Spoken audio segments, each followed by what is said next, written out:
Imagine for a moment that the thing you've been taught to do your entire life in the name of faith, obedience, and devotion might not be what God ever asked for. Imagine realizing that the act you thought drew you closer to the divine may have been a misinterpretation, a misunderstanding born out of centuries of repetition, tradition, and fear. That's the uncomfortable but necessary starting point when we talk about the idea that tithing, as it's commonly taught, is not a divine command under grace, but a relic of an old system that was never meant to govern your spiritual life today. And here's the uncomfortable truth. Most people don't really know quite why. They tithe. They do it because they were told to, because their parents did, because someone in authority stood on a stage and promised blessings or warned of curses. It's not born out of revelation. It's born out of tradition. And that's where the problem begins. You see, when people act without understanding, they become slaves to forms that have lost their essence. The ancient Israelites had laws because they needed structure. They were a people learning to live under divine order. Tithing was part of that system. A tax, if you will, to support the Levites who had no land, no inheritance. It was a national duty, not a spiritual currency. Yet over centuries, that practice morphed. It became spiritualized, moralized, even weaponized somewhere along the way. What was once a practical act of community support turned into a tool of manipulation. It stopped being about shared responsibility and became about individual righteousness. Think about that for a moment. When an act designed to promote collective well-being becomes a performance to prove personal holiness, something has gone terribly wrong. That's what happens when the principle is divorced from its purpose. And that's what we see today. People giving out of guilt, out of fear, out of the desire to appear faithful rather than out of a genuine sense of gratitude or love. They've been taught that their relationship with God hinges on a percentage, that their spiritual worth can be quantified by how much they drop into an envelope. But how can you measure something infinite by something so finite? The danger of misunderstanding divine principles is that they distort your relationship with truth itself. When you believe you must pay to be blessed, you begin to treat God like a transactional being, a cosmic accountant who tallies your offerings and issues rewards accordingly. But that's not faith. That's a contract. And contracts require balance, fairness, obligation. Grace, on the other hand, requires surrender, love, trust. The two cannot coexist as equals. The law says, do this or be cursed. Grace says, it is finished. And yet, so many live as though the cross never happened. They tithe to earn what was already given. And in doing so, they unknowingly reject the very freedom they claim to believe in. But here's where this becomes educational. In the deeper sense, this isn't just about money. It's about the psychology, belief. People cling to tithing because it gives them a sense of control. It's a formula, predictable, measurable. If I give 10%, God will bless me. It feels safe, orderly, manageable. But that's not faith. That's superstition dressed in religious language. Real faith is terrifying because it requires trust in the unseen, obedience to the intangible, courage to walk without proof. That's the maturity the new covenant calls us to. The kind of giving that's not based on percentages, but on discernment, relationship, and inner conviction. When you give because the Spirit moves you, you are participating in divine creativity. You're saying, I trust you enough to release what I have, without expecting a formulaic return. That's freedom. But when you give because fear punishment or crave reward, you've returned to the chains of the old law. You've turned worship into wages. That's the tragic irony. People tithe thinking they're honoring God, but they're actually enslaving themselves to the very system Christ came to abolish. Now, understand this. The transition from law to grace wasn't a soft adjustment. It was a radical shift in how humanity relates to God. Under the law, everything was measured. Sacrifice, purity, offering, even sin. It was an external system governing internal chaos. But grace flipped that paradigm. Instead of controlling behavior through rules, God began transforming hearts through revelation.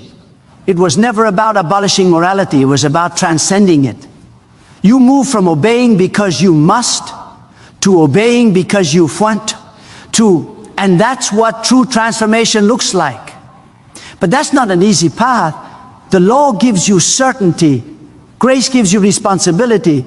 Under the law, you could point to your tithe and say, see, I did my part. But under grace, you must ask, did I give out of love?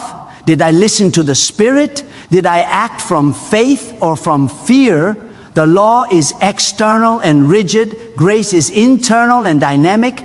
And that's why people struggle with it. Because grace demands that you think, that you feel, that you discern. It demands that you grow up spiritually. It's far easier to live by numbers than by faith. 10% is simple. Hearing the voice of God is not.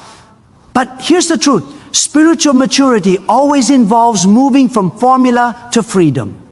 Just as a child needs rules, but an adult acts from wisdom, so too must believers evolve from following law to embodying grace. Tithing as a law was never evil. It was appropriate for its time. But continuing to live by it after the coming of Christ is like insisting on using training wheels when you've already learned to ride. It's not that the wheels are bad, it's that they keep you from balance.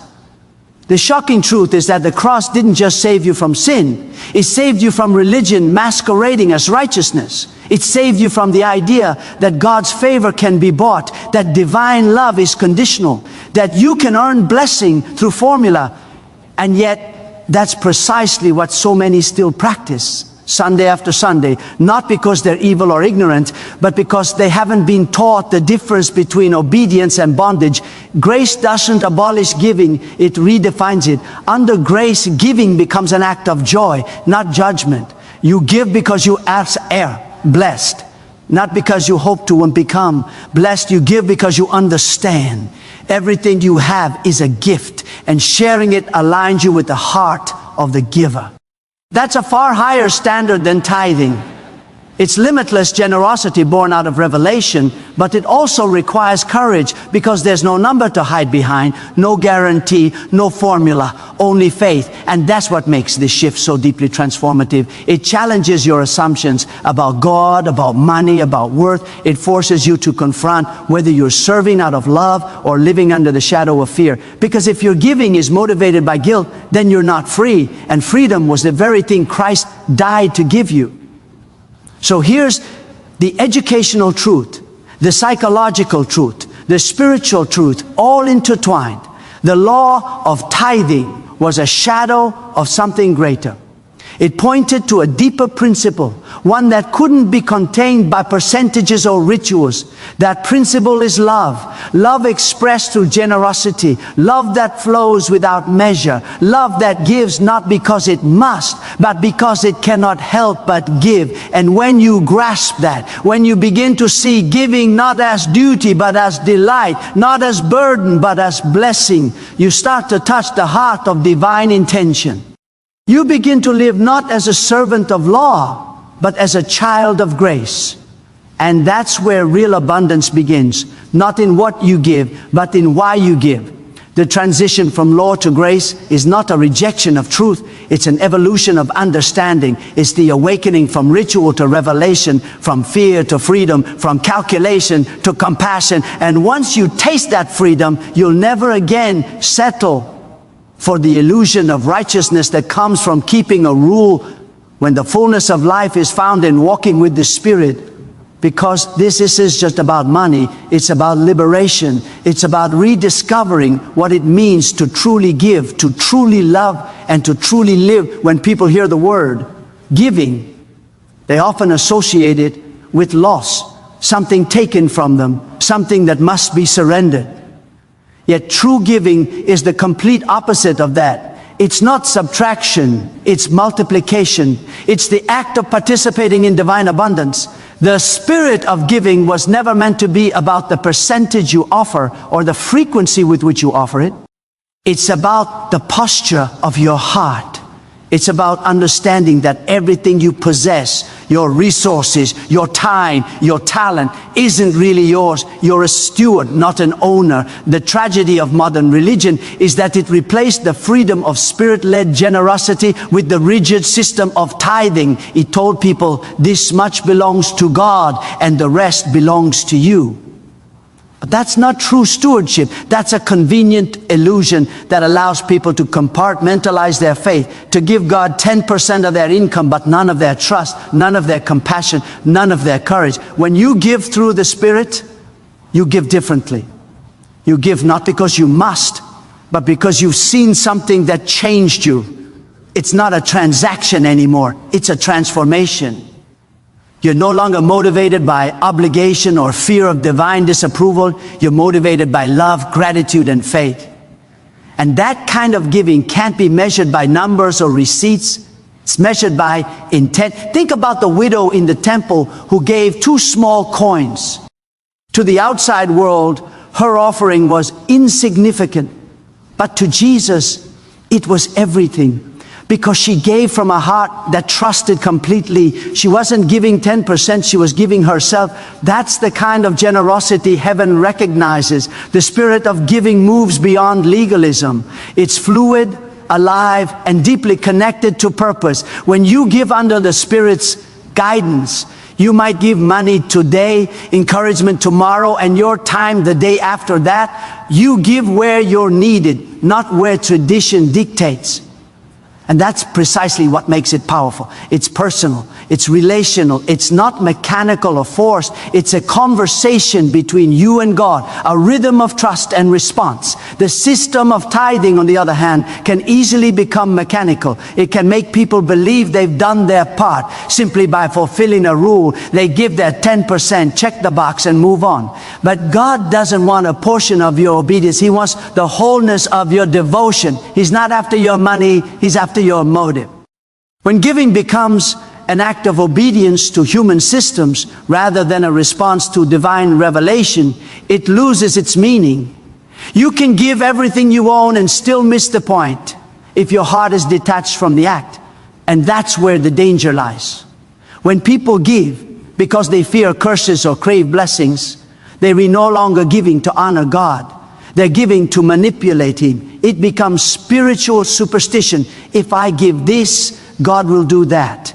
That's not faith. That's an attempt to control the divine. True faith doesn't barter. It trusts. It says, even if I receive nothing in return, I give because I've already received more than I deserve. That's the essence of grace-driven generosity. But here's the uncomfortable truth. Many institutions have weaponized the idea of giving. They've turned it into a tool for control. They've taken something sacred and twisted it into a mechanism for power.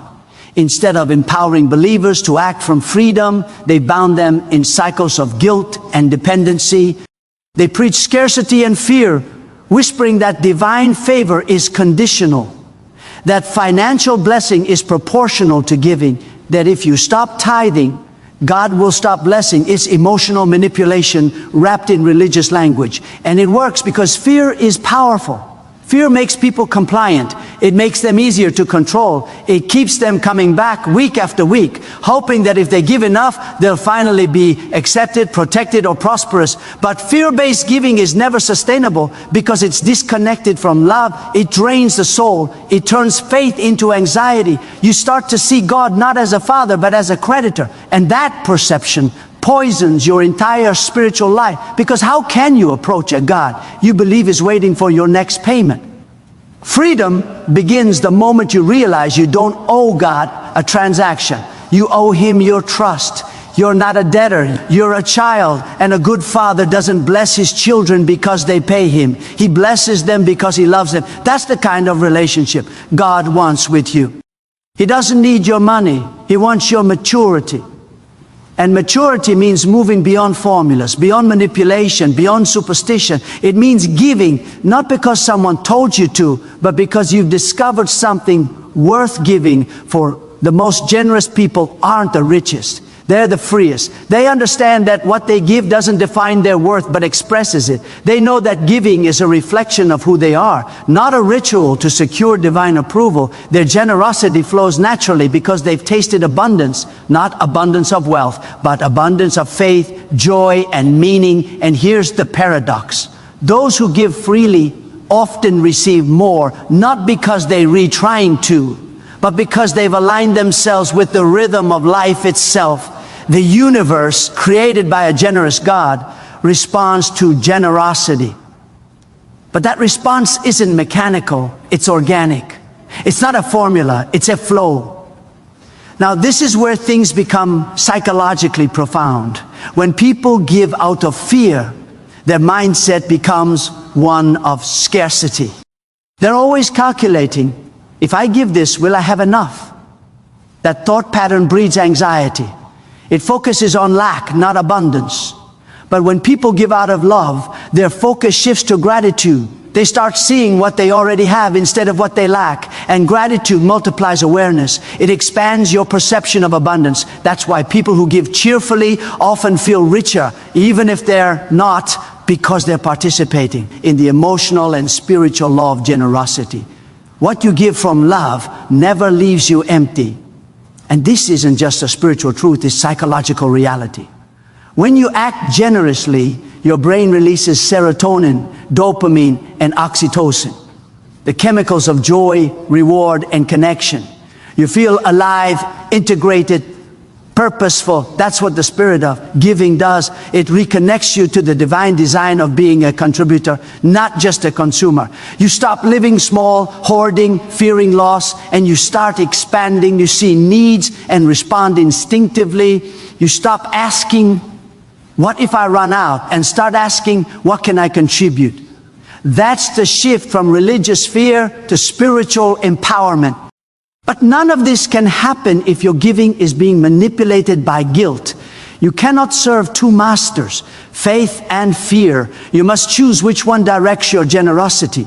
And that's why it's so important to break free from the system of control that uses the sacred act of giving as a leash. Because when you give under compulsion, you're not free. You might look generous on the outside, but on the inside, you're shackled. Freedom isn't found in how much you give. It's found in why you give. Imagine if every believer started giving by revelation instead of routine. Imagine if churches taught people to listen to the Spirit rather than quote Malachi as a threat. The atmosphere of worship would change. Giving would no longer be an intermission in the service. It would become the heartbeat of faith itself. People wouldn't be drained by obligation. They'd be energized by opportunity. The act of giving would return to its rightful place, not as a financial ritual, but as a spiritual expression of trust and gratitude. That's what the spirit of giving looks like. It's alive, it's dynamic, it's deeply human. It doesn't bind you, it liberates you. It doesn't measure devotion by currency, but by courage. Because to give freely is to live fearlessly. It's to declare that your trust in God is greater than your attachment to things. It's to say, I believe in a reality of abundance so profound that I can give without fear, because I know I can never truly lose. And that's why breaking free from the manipulation of tithing isn't rebellion. It's revelation. It's rediscovering the original intent behind giving, to reflect the generous nature of God Himself, to be so filled with love that giving isn't a rule, it's a reflex.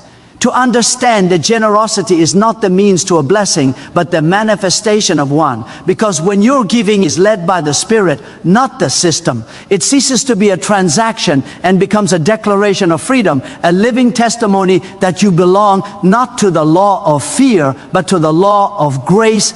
Prosperity has never been about the abundance of possessions. It has always been about the abundance of perception. You can have everything and still feel empty, or you can have very little and still feel rich beyond measure. The difference isn't what you hold in your hands, but what you carry in your heart. The true prosperity principle begins when you stop measuring success by accumulation and start measuring it by alignment. It's about being in harmony with divine purpose, about recognizing that everything you are and everything you have is interconnected within a larger framework of meaning. When you give from that understanding, when you live from that awareness, prosperity ceases to be something you chase. It becomes something you attract. Because prosperity is not a goal, it's a state of being.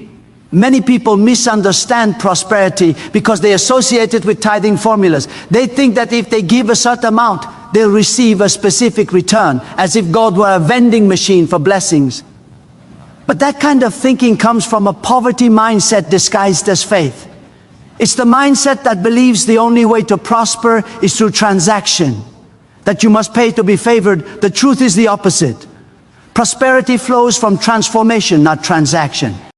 When you understand your identity as a steward and not an owner, your relationship with resources changes completely.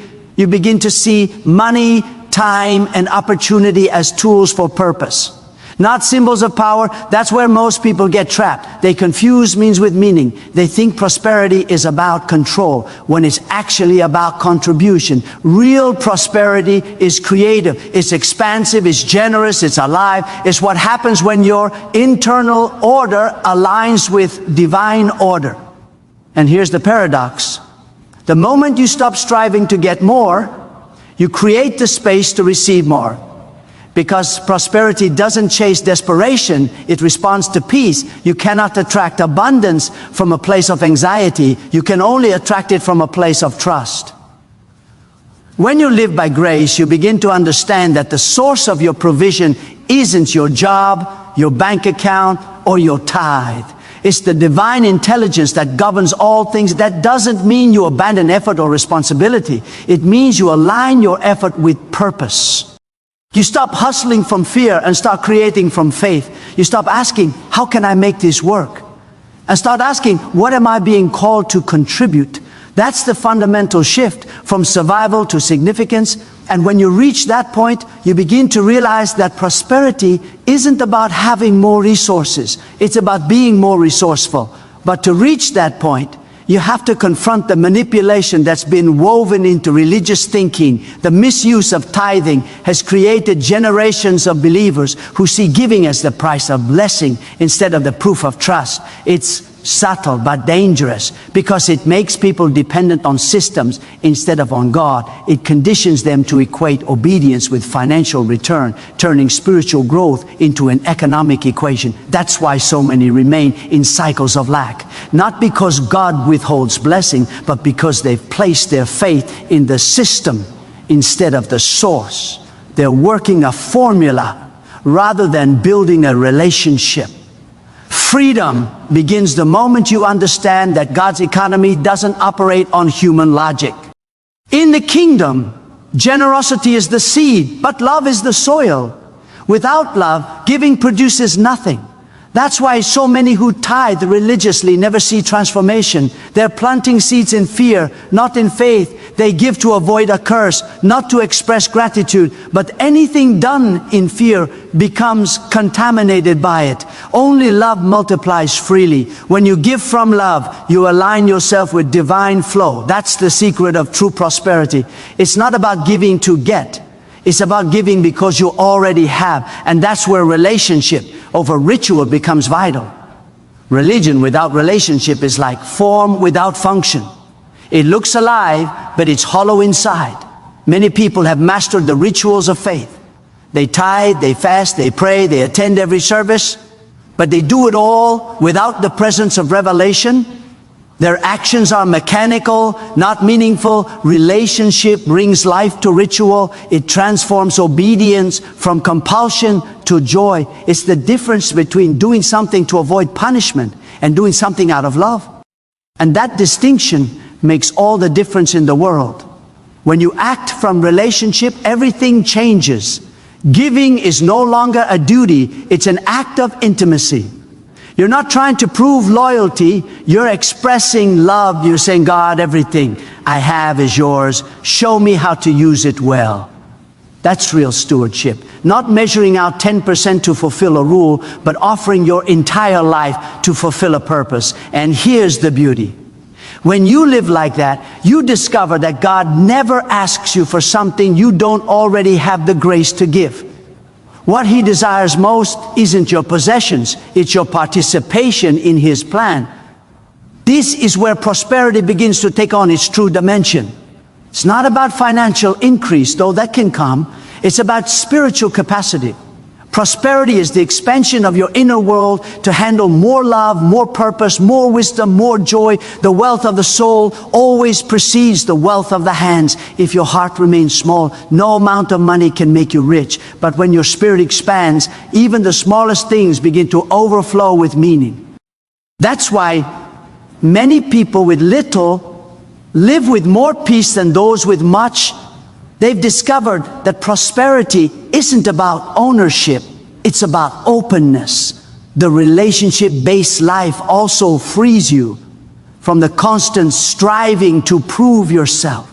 You don't give to be seen, and you don't serve to be rewarded. You give because giving is your nature, because generosity mirrors divinity. When your giving is an extension of your relationship with God, every act, no matter how small, becomes sacred. A smile, a helping hand, a kind word, a moment of listening, these become as valuable as gold because they carry the currency of love. That's what makes the kingdom of God so radically different from the systems of the world. It values intention over image, authenticity over appearance, but relationship also demands responsibility. Freedom doesn't mean chaos. It means accountability with purpose. You can't hide behind rituals anymore. You must engage your own conscience, your own heart. You must discern. You must listen. That's harder than following a rule because it demands maturity. It forces you to grow, to think, to question. And growth is uncomfortable because it destroys the illusions you once found security. But that's what real transformation is. It's the shedding of illusion in exchange for truth. The prosperity that flows from relationship is sustainable because it's rooted in authenticity. It doesn't collapse when circumstances change. It doesn't depend on formulas or trends. It's built on trust. A trust so deep that even when the bank account runs low, the peace remains high. That's not denial, that's dominion. It's the understanding that the same God who provides the seed provides the soil, the rain, and the harvest. It's knowing that you live in an ecosystem of grace where giving and receiving are two sides of the same divine motion. That's the kind of prosperity that can't be manipulated or measured. It's not taught, it's caught through revelation. It's the awareness that you are already participating in abundance, that life itself is a gift. And when you see life that way, giving becomes instinctive. You stop asking, how much should I give? And start asking, how much can I love? Because love is the real currency of heaven. It never runs out, and it always returns multiplied. When people move from ritual to relationship, from fear to faith, from control to trust, they begin to reflect the image of the Creator. They stop living as beggars before the throne and start living as heirs of grace. They stop trying to buy what's already been freely given. They realize that prosperity was never about acquiring things. It was about becoming someone who carries peace in the midst of chaos, someone who gives without counting, someone who understands that the greatest wealth is the capacity to love beyond condition and to give without hesitation. And that's why understanding prosperity and relationship isn't the end of the journey. It's the beginning of a larger awakening. Because once you see through the illusion of ritual, once you taste the freedom of relationship, you can never go back to living by the numbers. You start to realize that the real treasure isn't stored in banks or temples. It's stored in hearts that know how to give, in minds that know how to think, and in souls that know how to trust.